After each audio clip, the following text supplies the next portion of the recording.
하나님 말씀을 보겠습니다. 여호수아 21장 4절에서 마지막 절까지 말씀입니다. 그핫 가족을 위하여 제비를 뽑았는데 레위 사람 중 제사장 아론의 자손들은 유다 지파와 시므온 지파와 베냐민 지파 중에서 제비대로 13성읍을 얻었고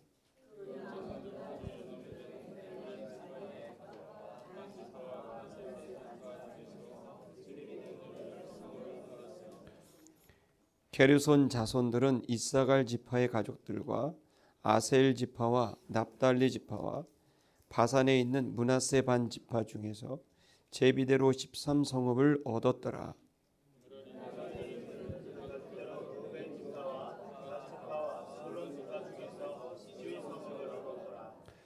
여호와께서 모세로 명하신 대로 이스라엘 자손이 제비 뽑아 레위 사람에게 준 성읍들과 그들이 이러하니라.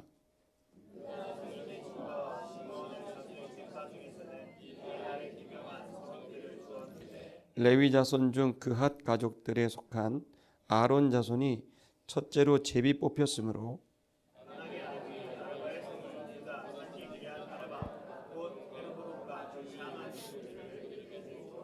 오직 그 성읍의 밭과 촌락은 여분네 아들 갈렙에게 주어 소유가 되게 하였더라.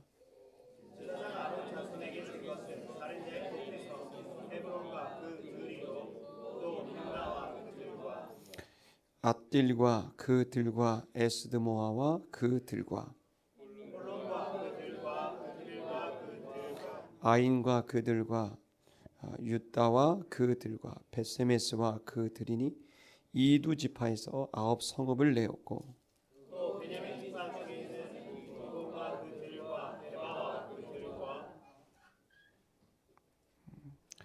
아나돗과 그 들과 알몬과 그 들 곧 네 성읍을 내었으니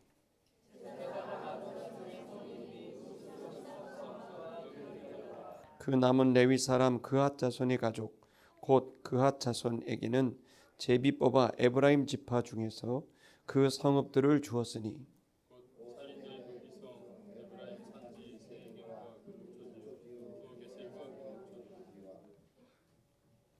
깁사임과 그 들과 벳호론과 그 들이니 네 성읍이요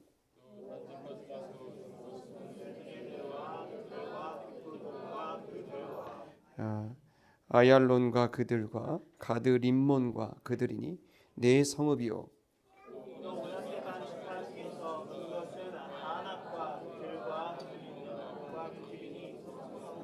그앗 자손의 남은 가족의 성읍이 모두 열과 그 들이었더라.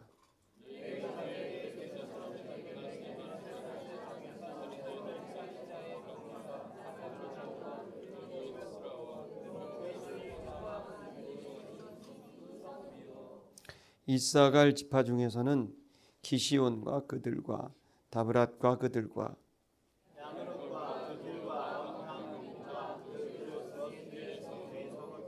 아셀 지파 중에서는 미살과 그들과 압돈과 그들과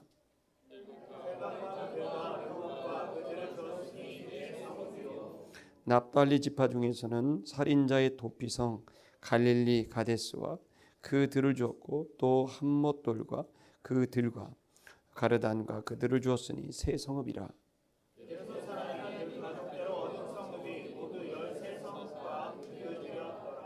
그 남은 레위 사람 무라리 자손의 가족들에게 준 것은 스불론 지파 중에서 용르함과 그들과 가르다와 그들과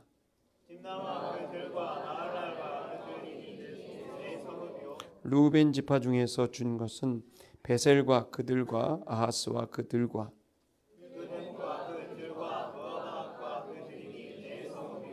갓 지파 중에서 준 것은 살인자의 도피성 길르앗 라못과 그들이요 또 마하나임과 그들과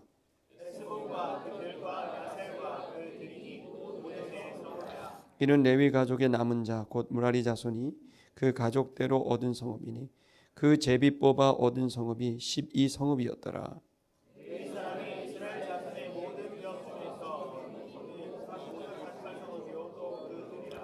이 각 성읍의 사면에 들이 있었고 모든 성읍이 다 그러하였더라.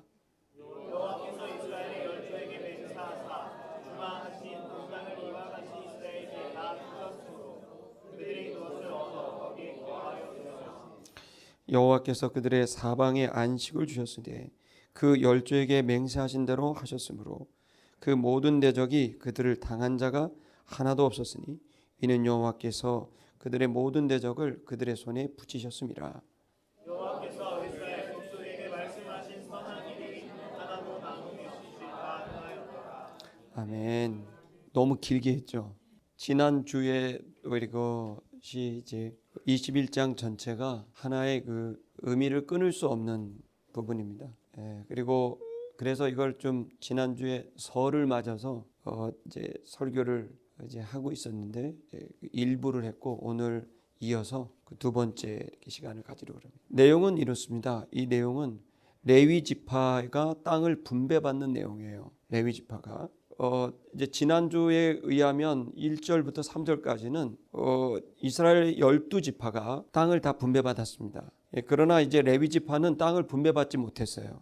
그 레위 지파가 땅을 분배받지 못한 이유는 창세기 39장에 그 내용이 나오는데 이들에게는 이제 덩이의 땅을 주지 않았어요. 그렇게 된 이유는 우리 지난주에 설명을 했지만 그래도 간단히 한 번 더 설명을 드리면 레위 지파는 왜 땅을 분배받지 못했을까?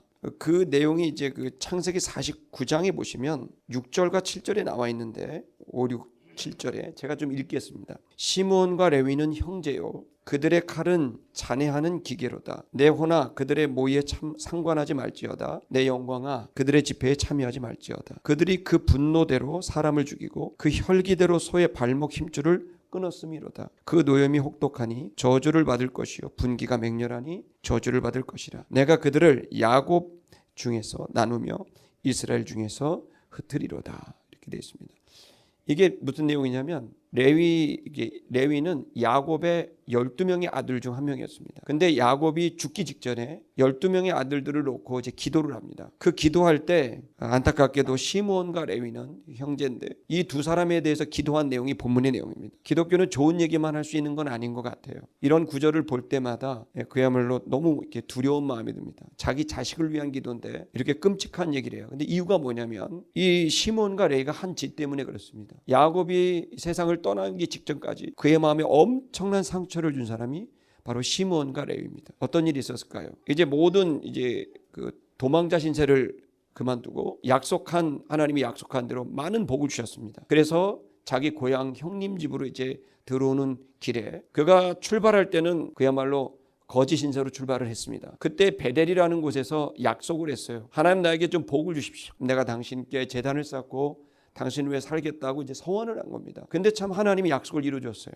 그야말로 거짓 행색이었지만 하나님 복을 줘서 큰 부자가 돼서 돌아왔습니다. 그러면 이제 돌아와서 들어가야 되는데 약속한 대로 다시 베들로 돌아와서 제단을 쌓고 영광을 돌려야 되는데 세겜이란 땅에 이르렀을 때 거기가 그 땅이 굉장히 좋은 곳이에요. 우리나라로 말하면 지금으로 말하면 굉장히 발전된 도시죠. 근데 거기에 머무르게 됩니다. 머무르지 않고 그냥 와야 되는데 거기에 머무르게 됐을 때 그때 야곱의 딸 디나라는 딸이 있습니다. 시몬과 레위의 여동생인데 이 디나가 그 세겜성이 발전된 도시니까 거기에 들어갔다가 세겜성의 그 추장의 아들에게 강간을 당합니다. 그 강간을 당하게 되는데 그때에 이 세겜성의 추장이 이 디나를 자기 처로 삼으려고 한 겁니다. 그때 당시에 가나안 족속들은 자기가 아내를 삼고 싶으면 강간을 해버려요. 그리고 결혼을 하겠다고 하고 대가를 지불해서 아내로 삼는 일이 있었단 말이죠. 고대 문화에. 그래서 이제 그런 일이 벌어졌고 디나가 그런 일을 당했습니다. 그렇게 되자 시므온과 레위가 꾀를 냈습니다. 이 원수를 화가 나서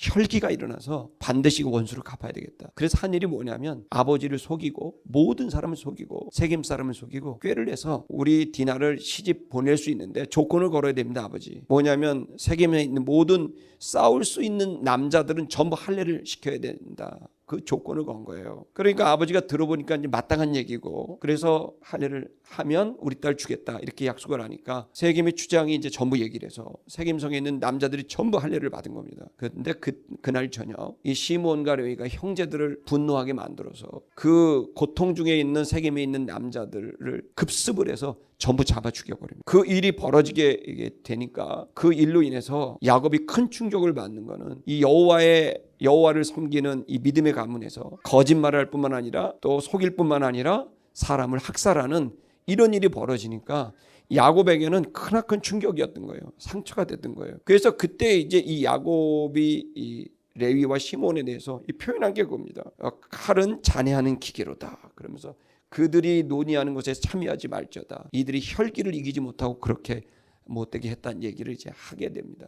그러면서 마지막에 뭐냐면 이들은 이스라엘 가운데 흩어버리게 될 것이다. 이렇게 얘기를 하게 된 겁니다. 그래서 여러분 이 땅을 분배할 때 시므온도 원래 덩이의 땅을 얻은 게 아니라 기존의 유다 땅 일부를 얻게 된 겁니다. 원래 시므온 땅이 아니라. 그런데 이제 레위는 아예 그냥 대놓고 레위가 주동을 했기 때문에 레위는 아예 땅을 주지 않게 됐고 그의 거짓과 그리고 그의 살인 학살 그거로 인해서 레위는 아예 땅을 얻지를 못합니다. 그러나 분명히 흩으라고 했기 때문에 그 흩는 것에 대한 그 이제 말씀의 근거에서 레위가 지난주 이제 본문에 따르면 레위 지파의 지도자들이 이제 여호수아를 찾아가고 제사장을 찾아가고 나머지 12지파의 지도자들을 찾아가서 얘기합니다. 분명히 우리에게 살 집을 주라고 했으니 우리에게도 살 집을 달라고 이제 요구를 하게 된 겁니다. 그 일로 인해서 48개 도시를 줍니다. 그리고 그 들을 주는데 들은 동서남북에서 2000규빅 900m 정도 되는 거리의 그 넓이의 땅을 이제 주게 되면서 들과 그리고 이제 주거할 수 있는 집을 이렇게 주도록 이제 하게 된 겁니다. 근데 이제 여러분 보시면 이 레위가 땅을 한 평도 얻지 못하는 부분에 대해서는 안타깝게 생각하는 건 그들이 잘못했기 때문에 그렇습니다. 그들의 거짓말과 또 그리고 그들의 살인이 학살이 분명히 이거에 대한 벌로서 레위가 시몬이 땅을 얻지 못했지만 그러나 하나님이 또 이들의 잘못을 통해서도 또다시 또 미래적인 하나님의 섭리 속에서는 비록 그들의 범죄 때문에 그들이 땅을 얻지 못해서 흩어져 버렸지만 그러나 그들을 48개 성으로 흩어버리고 그리고 전 12지파를 18km 이내에 있는 사람들을 영적인 것을 책임지게 만들게 하시면서 이들을 흩은 것을 오히려 합력해서 선을 만들어 주셔서 12지파의 영성을 관리하게 만들고 12지파의 영성이 성장될 수 있도록 하기 위해서 이들을 흩으시는 것을 사용하시게 된 거죠. 그래서 6개의 도피성을 만들고 요단 동편에 3개, 요단 서편에 3개를 만들고 그리고 나머지 42개의 도성을 주면서 12지파 모든 지역에 있는 그 사람들의 영혼을 관리하도록 레위 지파에게 사명을 주게 된 겁니다. 사실 여러분 이걸 우리가 가만히 들어보면 대단히 드라마틱한 거죠. 뭐냐면 이들이 잘못한 것 때문에 흩었지만 그러나 그 결과를 또 하나님이 또 그것을 이용해서 선을 이루시는 섭리가 있다는 거죠. 더 놀라운 사실은 뭐냐면 여러분 이처럼 이 가장 치욕스러운 죄책감을 느낄 수밖에 없는 이 레위 지파에게서 누가 나옵니까? 바로 이 지파에서 모세가 나오게 되고 바로 이 지파에서 그의 형 대제사장 아론이 나오게 되는 겁니다. 그리고 여러분 우리가 지지난주에 설교했던 것처럼 도피성 제도가 나오는데 이 도피성 제도가 뭡니까? 살인자를 묻지도 따지지도 않고 무조건 수용하게 되는 제도인 거예요. 그 살인이 고의냐 아니면 실수냐 그거를 나중에 재판을 통해 따지게 되지만 우선 그가 범죄하게 되면 그 범죄한 그 사람을 무죄라고 생각을 하고 그리고 그 사람을 무조건 받아들이게 되는 재밌지 않습니까?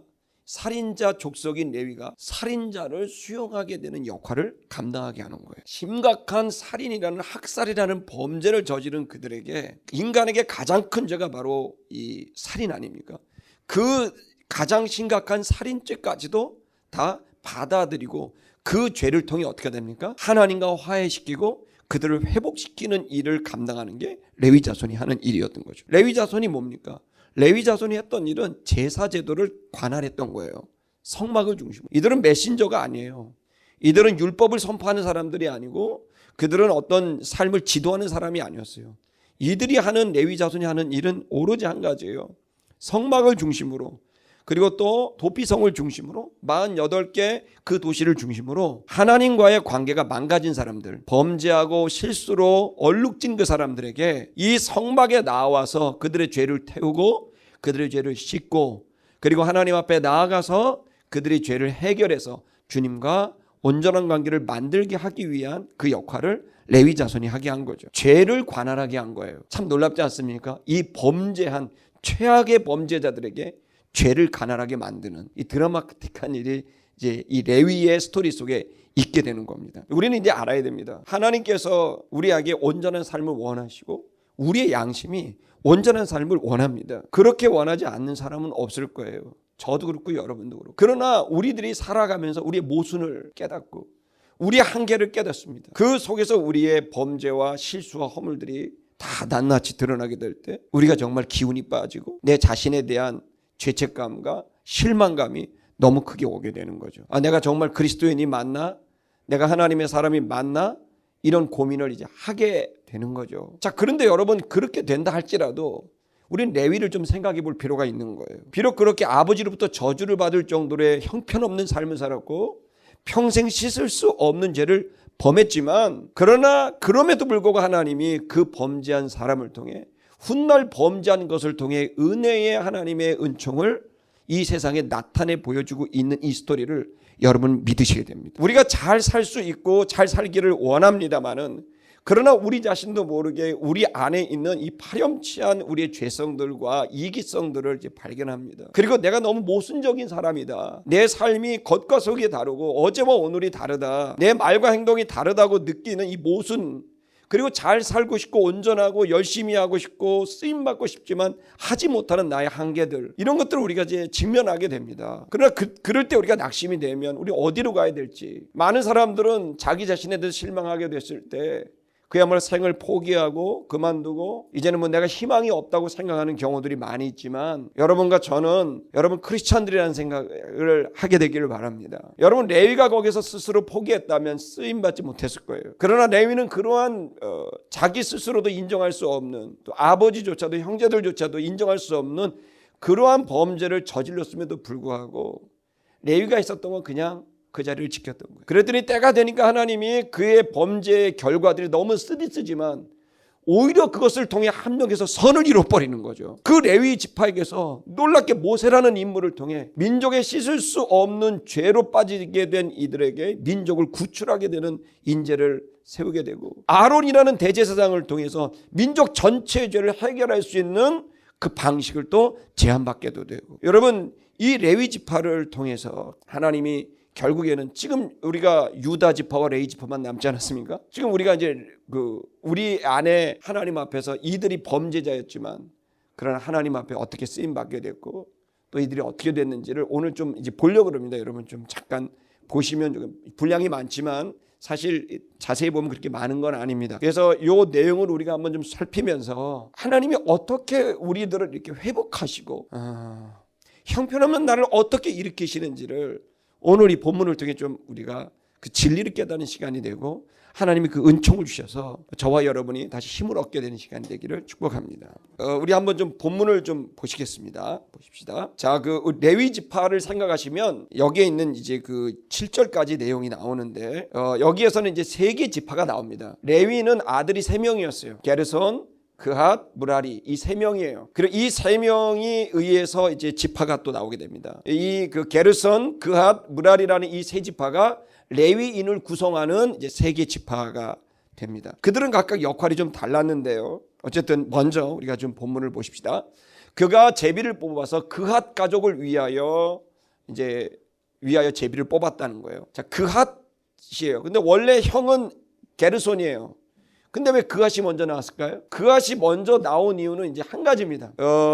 그핫 자손 중에서 바로 모세와 아론이 나왔기 때문입니다. 이 그핫 자손들이 레위 지파에서 가장 중요한 역할을 합니다. 그리고 이들이 맡은 일이 뭐였냐면 광야에 성막이 있을 때 이들은 성막은 죄를 없애게 하는 그 방법이고 하나님과 화해시키고 우리를 자유케 만드는 것에 목적을 갖고 있습니다. 근데 여기에서 물건들을 이제 광에서 이동을 해야 되지 않습니까? 이동을 하게 됐을 때 그때 이제 역할들이 있어요. 이 세 형제가. 그핫은 뭐를 감당하게 됐냐면은요, 그핫이 했던 거는 성소와 지성소 안에 있는 물건들을 관할하게 됐어요. 여러분 이제 성막을 우리가 레위기를 통해 봤습니다. 그 가장 중요한 건 이제 성막이 있으면, 성막을 여러분 그래도 좀 잘 모르시는 분이 있을 수 있으니까 한 번 더 간단히 말하면, 성막은 이스라엘 12지파가 있으면 그 센터의 가운데 성막을 설치합니다. 동서남북으로 이제 그 세 개 지파씩 이렇게 있습니다. 근데 그 가운데 있을 때 동쪽을 향해서 문을 크게 엽니다. 그리고 담이 있습니다. 하얀색 담이 쳐져 있습니다. 천으로 된 하얀색 담이라고 바깥에서 안이 안 보입니다.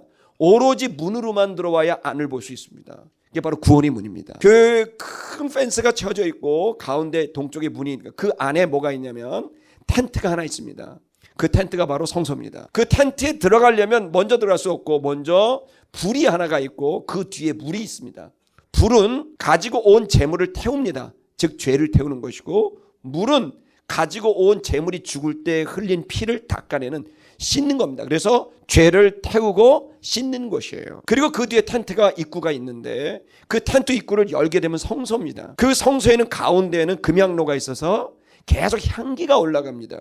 그 향기는 하나님께 올려드리는 예배고 기도고 찬양드리는 것이죠. 그리고 왼쪽에는 이제 촛대가 있어서 창문이 없기 때문에 촛대가 있습니다. 7개의 메노라는 촛대가 있는데, 이것은 밝히는 거, 알려주는 거, 진리를 상징하고, 그 오른편 맞은편에는 상이 있는데 떡이 12개가 있습니다. 그 12개는 바로 이스라엘 민족을 상징해서 하나님과 이스라엘 백성이 같이 식탁에서 교제한다는, 하나님과 이스라엘 백성의 연합과 일치를 말하는 것입니다. 자, 이 물건들이, 소중한 물건이 3개가 있고, 그 뒤에 보면 또다시 휘장이 있는데, 그 휘장을 열면 거기가 지성소입니다. 거기에 뭐가 있냐면 법궤가 있는 것입니다. 그 법궤의 뚜껑이 바로 주님이 이 영적인 세계에서 지상의 세계로 내려오는 하나님의 의자라 그래서 시은좌라고 부르게 됩니다. 법궤 뚜껑을. 자, 그러니 이것은, 이 지성소는 아무나 못 들어가고, 아론의 자손들 중에 대제사장 1년에 한 번 들어가고,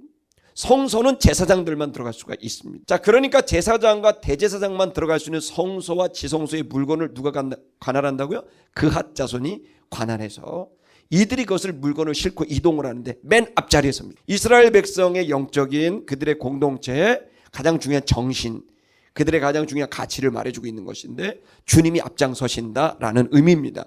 그러니까 그핫 자손이 제일 중요한 걸 가지고 간다고 보시면 됩니다. 근데 이게 그핫 자손이라는, 이 그핫이라는 이 말이 어떤 거냐면 동맹한다, 일치시킨다는 뜻이에요. 유니온 시킨다는 거예요. 한마디로 말하면 이들이 가지고 있는 가장 중요한 것은 하나님과 인간의 관계를 연합을 시키고 그걸 통해 일치를 시키는 거예요. 그리고 이들이 평소에 이동할 때는 그 물건을 이동하지만 평소에는 뭐를 할까요? 이들이 하는 것은 그 안에서 뭐라는, 주로 찬양을 드리고 예배를 드립니다. 그핫 자손들이. 그러니까 이제 지성소나 성소나 찬양, 이 모두는 직접적으로 영적인 교제를 감당하게 하는 것이라는 거죠. 그리고 그것이 우리에게 주고 있는 가치는 뭐냐면, 그 하나님과 직접적인 예배, 경배와 찬양의 관계를 통해서, 주님과 일체 관계를 통해서 우리 공동체 모두가 하나가 되게 하는 것이에요. 그래서 기독교는 반드시 뭘로 하나가 되느냐? 예배로 하나가 되는. 그 예배에는 반드시 뭐가 있어야 되냐면 말씀이 있어서, 메노라 촛대가 있어서 말씀을 밝혀야 되고요. 반드시 그 속에는 공동체 전체를 위한 기도와 연합이 있어야 되는 것이고요. 가운데 있는 촛대처럼, 금향로처럼 경배와 찬양과 기도가 있는 것이고요. 무엇보다도 법궤가 있어서 하나님의 임재가 일어나게 되는 거죠. 그리고 그것을 어떤 식으로 합니까? 찬양을 드리면서 감당하게 되는 것이죠. 우리가 힘이 빠지고 어렵게 되는 개인의 것들도, 영과 혼과 육이 우리가 각자 힘들고 어려워도 이걸 이겨낼 수 있는 유일한 방법이 예배입니다. 예배를 드리게 되면 그 예배를 통해 하나님의 임재가 일어나게 되고, 우리의 영이 그분의 영으로 가득하게 되면 우리의 육신과 생각을 압도해 버리게 됩니다. 저는 지난 몇 년 동안 제가 6년 동안 암을 2번 하면서 한 번도 주일 빠지지 않고 했습니다. 그것들이 뭐 어려운 시간들이 있었지만, 그러나 주의 영이, 주의 말씀이, 이 말씀과 기도가 내 안에, 그걸 통해 하나님의 영이 임하게 되면 육을 압도하고 밀어낼 수 있는 힘이 있게 되는 거예요. 여러분이 좋은 것을 먹고 좋은 어떤 것들을 하는 것도 굉장히 중요한 일이지만, 진짜 중요한 것은 말씀과 기도예요. 그게 돼야 여러분의 영혼 육이 일치가 되고 연합이 되고, 그리고 공동체 전체가 일치가 될 수 있는 것은 예배에 달려 있는 거예요. 예배 인도자는 너무너무 중요한 것이고, 이 예배는 하나님과의 관계뿐만 아니라 공동체 전체가 연합하고 동맹할 수 있는 가장 중요한 방식이라는 겁니다. 그걸 누가 했느냐? 그앗 자손들이 이제 감당하게 됐다는 겁니다. 그리고 거기에서 바로 모세와 아론이 이제 나오게 됩니다. 그 중에 바로 그앗을 위하여 했는데 아론의 자손들이 있었던 겁니다. 그 아론이 했던 건 여기 보면 제사장 아론이라고 되어 있죠. 제사장은 말 그대로 선지자가 아니라 제사장은 우리와 하나님과의 관계의 죄를 해결하는 그 역할을 이제 감당하는 게 제사장입니다. 근데 여기 보시면 그들이 제비를 뽑았는데 어느 지역의 땅을 얻었냐면, 마을을 얻었냐면 유다, 시므온 그리고 베냐민에 있는 13성읍 13개의 마을을 얻었는데 다 어디에 있냐면 유다, 시므온, 베냐민 땅에 있었다는 거예요. 여기가 어디입니까? 이거 맞추면 제가 짜장면 삽니다. 이 세 개의 그 지파의 땅이 이렇게 딱 통일되는 지역이 있어요. 중첩되는 지역. 바로 그 도시가 예루살렘입니다. 정권사님 짜장면 드실 준비하십시오. 바로 예루살렘이 거기에 있는 겁니다. 그러니까 이들이 제비를 뽑아서 그 땅을 뽑은 건지 아니면 일부러 그 지역을 뽑아서 준 건지는 여기 본문에서는 알 수 없으나 문장의 흐름을 보면 하나님께서 이 제비 뽑는데 개입하셨다고 봐야 되겠죠. 자, 이들이 아론은 제사장인데 이 제사장들이 어디에 몰려 살아야 되느냐? 예루살렘에 몰려 살아야 되게 됐다는 거죠. 이것을 제비 뽑을 당시에는 성전이 없었습니다. 이때 당시에는 성막이 여기 없었고 세겜에 있었습니다. 그러나 장차 이 예루살렘이 바로 온 인류를, 그렇죠? 온 인류지, 이스라엘의 죄가 아닌 온 인류의 죄를 없애게 하고 해결하게 할 진짜 참된 제사를 드릴 장소가 예루살렘이었다는 거예요. 예루살렘이라는 이름 자체는 샬롬입니다. 즉 하나님과 인간의 관계를 샬롬시키는, 평화를 만들어 놓는, 일치를 만들어 놓는 그 일을 위해서 하나님이 준비한 땅이 있는데 그 준비한 땅이 어디냐? 죄를 없애게 하기 위해 준비한 땅이 바로 예루살렘이에요. 그 예루살렘이 지금 아직 역사 속에 등장하지 않았는데 등장하기도 전에 이미 주님은 이 땅을 지명해 놓으셨고, 그래서 아론의 자손들에게, 대제사장과 제사장 이 아들들에게 이 예루살렘을 그들에게 허락해서 여기에서 장차 그 이스라엘 백성뿐만 아니라 온 인류의 죄를 해결할 큰 제사를 여기에서 준비해 놓고 계셨다는 겁니다. 그래서 여기에 13성을 거기 줬고 이들이 이제 이 도시를 중심으로 영적인 활동을 이제 하게 됐다는 겁니다. 여러분, 하나님은요, 우리의 생각은 지금 어디 지역을 가고 어떤 일을 하고 했을 때 우리의 생각은 여기가 신도시가 개발되니까 이게 땅이 오를 거니까 아파트가 오를 거니까 막 여러 가지 지금 당장 생각을 하지만 하나님은 우리도 훨씬 더 시간을 앞질러 가셔서 주님께서 가지고 계신 뜻과 계획 속에 우리를 인도하고 있음을 믿으시기를 축복합니다. 이들이 이제 이 땅이 무슨 땅인지도 모르고 제비 뽑힌 거예요. 그리고 이 땅에서 도대체 무슨 일이 벌어질 거는 상상도 하지 못했겠죠. 그러나 바로 그 땅에서 하나님이 온 인류를 살리시는 구원의 문을 여신 겁니다. 5절을 보면 이 아론의 지파들은 특별히 그렇게 구분해서 땅을 주었고요. 그앗 자손들은 여러 곳으로 좀 흩었습니다. 특별히 북쪽에 있는 곳으로 이제 제비를 뽑았는데 에브라임 지파, 단 지파, 므낫세 반 지파가 있는 북쪽 지역에 이들이 뽑혀지게 됐습니다. 6절을 보면 이제 게르손 지파입니다. 이들은 원래 맏아들이었는데 맏아들이지만 이들이 담당하고 있는 건 주로 어떤 거냐면 성소와 지성소의 물건이 아니라 그 외에 성막의 뜰이라든지 그 외에 필요한 기명들, 물건들을 관리하게 만들었습니다. 그러니까 부가적인 그 말하자면 물건들이고 성막의 뜰에 있는 물건들을 이제 관장하도록 해서 이동할 때 가지고 가는 역할을 하게 했습니다. 이 게르손은 원래 맏아들이었지만 그렇게 됐고 그래서 이제 부가적인 그 기물들을 움직이는 일들을 하게 됐습니다. 이것은 이 게르손이 하는 이 물건들은 누구나 올 수 있습니다. 제사장만 가는 데는 성소와 지성소지만 이 성막의 뜰은 누구든지 올 수 있습니다.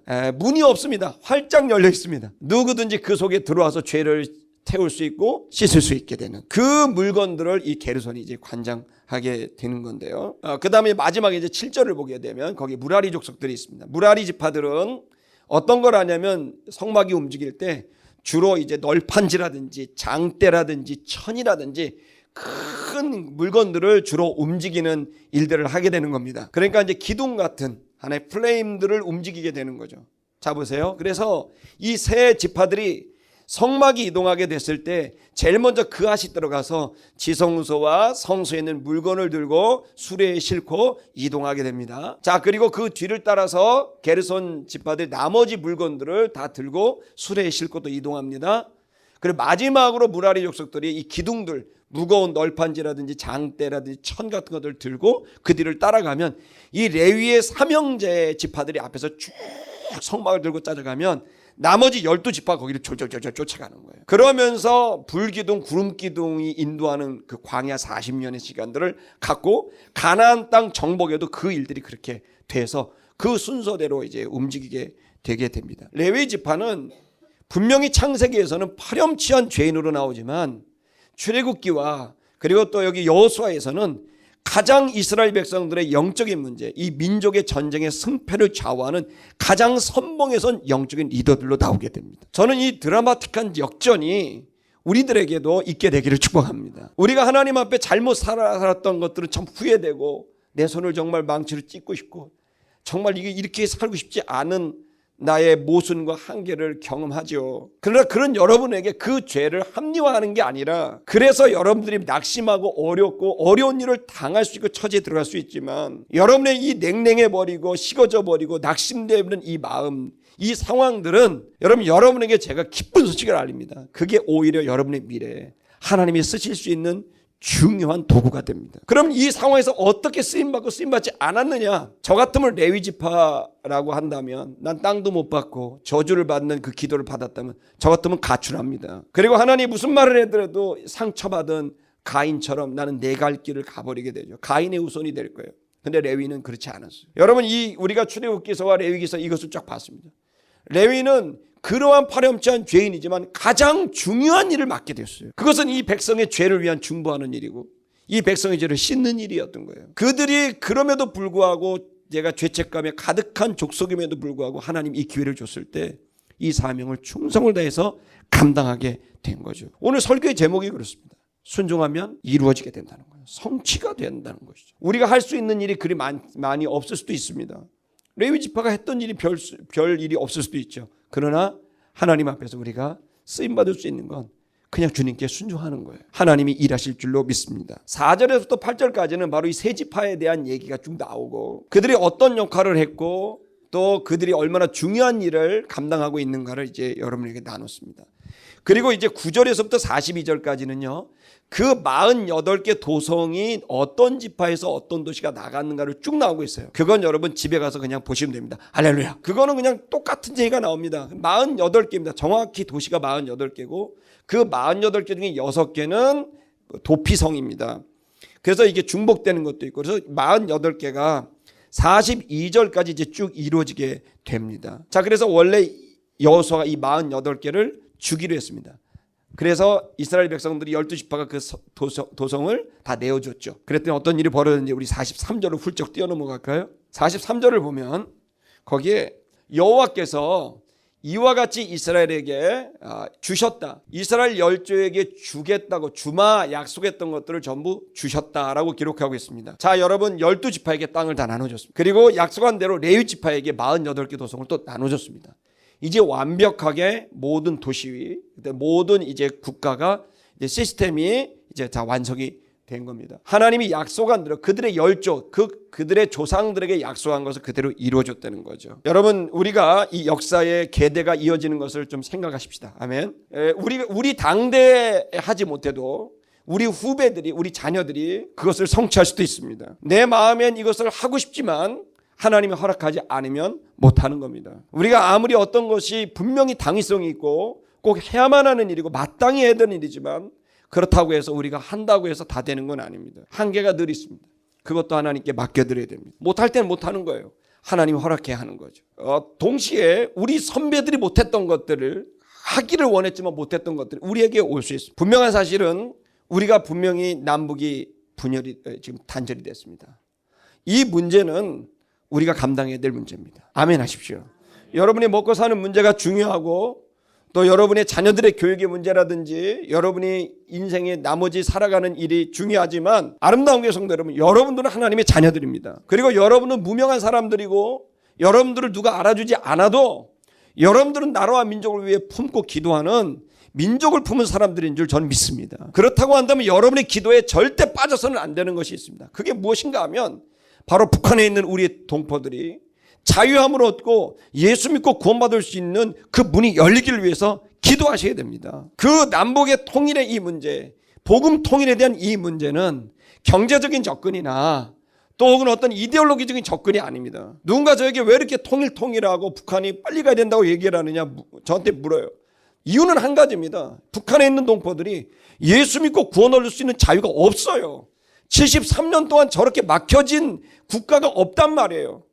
기형적인 이 3대 세습 체제가 빨리 무너져야 됩니다. 그리고 그들에게 자유가 임하고 예수 믿고 구원 얻고 내 가족들을 쉽게 만나러 갈 수 있는 그 자유가 있어야 되는 거 아닙니까? 이런 문제에 있어서는 한치의 우리는 물러섬도 없이 분명히 북한에 하루속히 통일의 문, 자유의 문, 복음의 문, 선교의 문이 열리기를 위해서 기도해야 되고 이 일을 위해 우리 할 수 있는 모든 일을 다 해야 될 줄을 믿습니다. 또 하나가 있습니다. 그것은 민족의 복음합니다. 점점 우리 기독교의 복음이 어려워지고 교회가 어려워집니다. 수많은 거짓과 반역과 수많은 일들이 우리를 조이고 있습니다.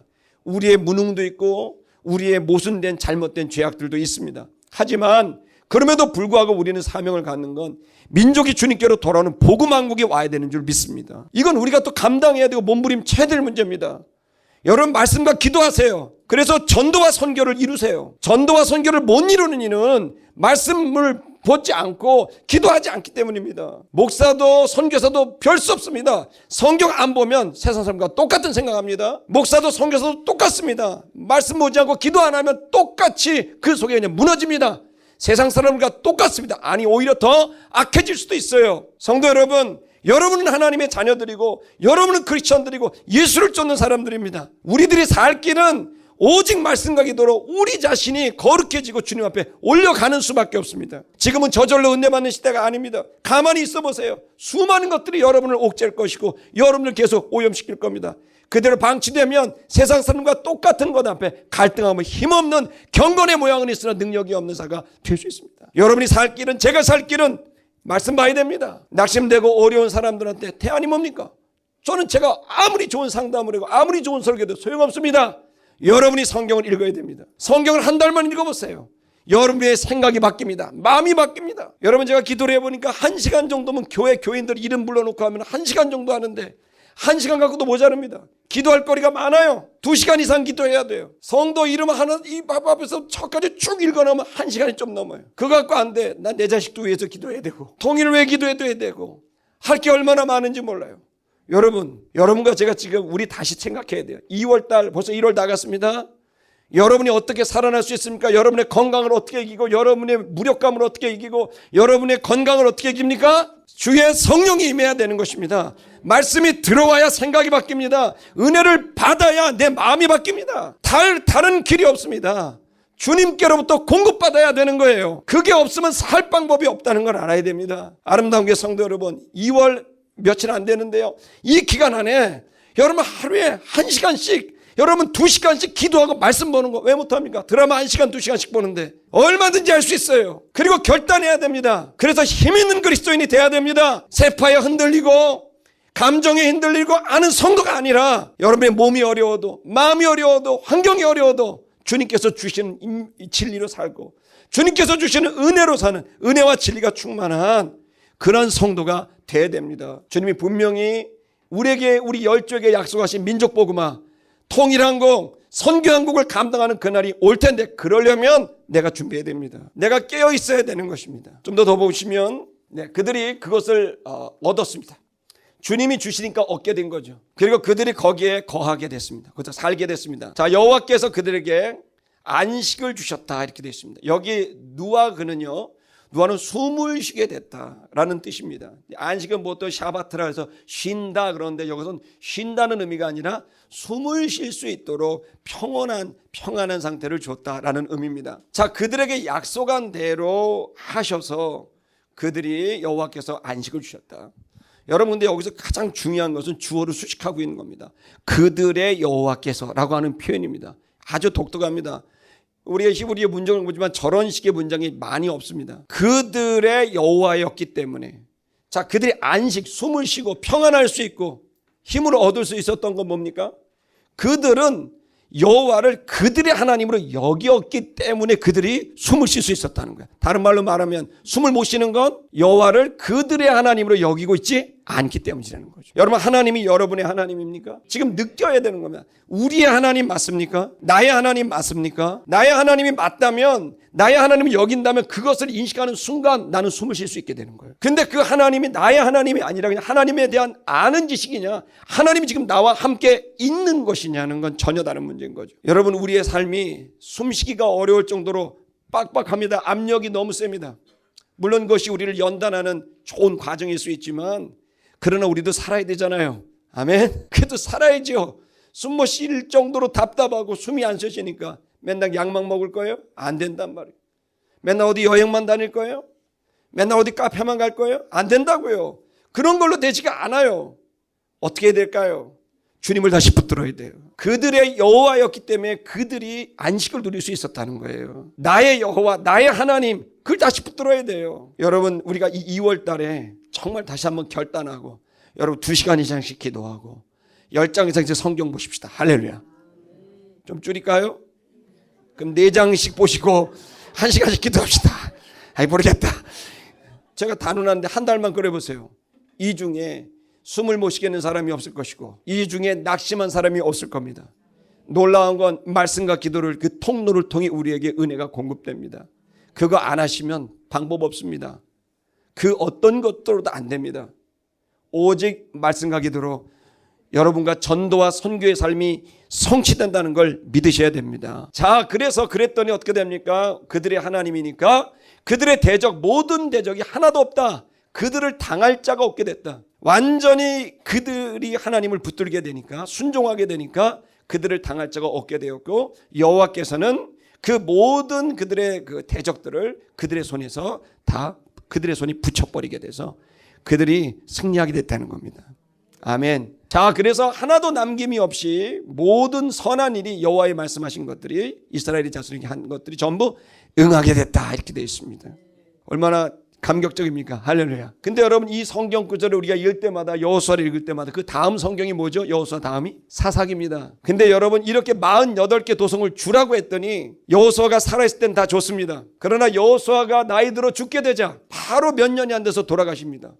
90세 때 가나안 정복을 완성하셨거든요. 90세 때 이제 땅을 분배했거든요. 그가 이제 100세에 다 되르자 몇 년 못 되어 나이 들고 기력이 쇠하여 하나님이 그를 데려가시니까 어떤 일이 벌어집니까? 레위 자손들을 48개 도성을 주고 도피성 6개를 주라고 했는데 12지파들이 주지 않습니다. 이거 내 거라 그럽니다. 그리고 레위 자손들이 살 집이 없어집니다. 그들의 들이 없어집니다. 레위 자손들을 통해 영적으로 회복하고 싶어 하지 않습니다. 레위 자손들은 더 이상 할 일이 없어졌어요. 그리고 그들의 살 집이 없어졌어요. 그래서 여러분 어떻게 합니까? 레위 자손들이 거지가 돼서 여기저기를 떠돌아요. 여러분, 사사기이기 때문에 레위 지파들이 떠도는 게 아니라 레위 지파들이 떠돌기 때문에 사사시대가 온 거예요. 영적인 필요를 느끼지 못하고 하나님 앞에 관계의 회복이, 하나님에 대한, 하나님을 붙드는 것에 대한 신앙의 그거보다 다른 어떤 것들을 쫓아간 거예요. 그랬더니 삽시간에 사사시대가 와서 여기에서 누구도 그들을 당할 수 없다라고 얘기했지만 여호수아가 죽게 되자 모든 것마다 다 패하게 되는 최악의 상황이 도래하게 됐다는 거예요. 여러분, 여러분에게 겁주는 겁니다. 할렐루야. 여러분에게 겁주는 겁니다. 주님 아니면 집니다. 숨도 못 쉽니다. 감당 못합니다.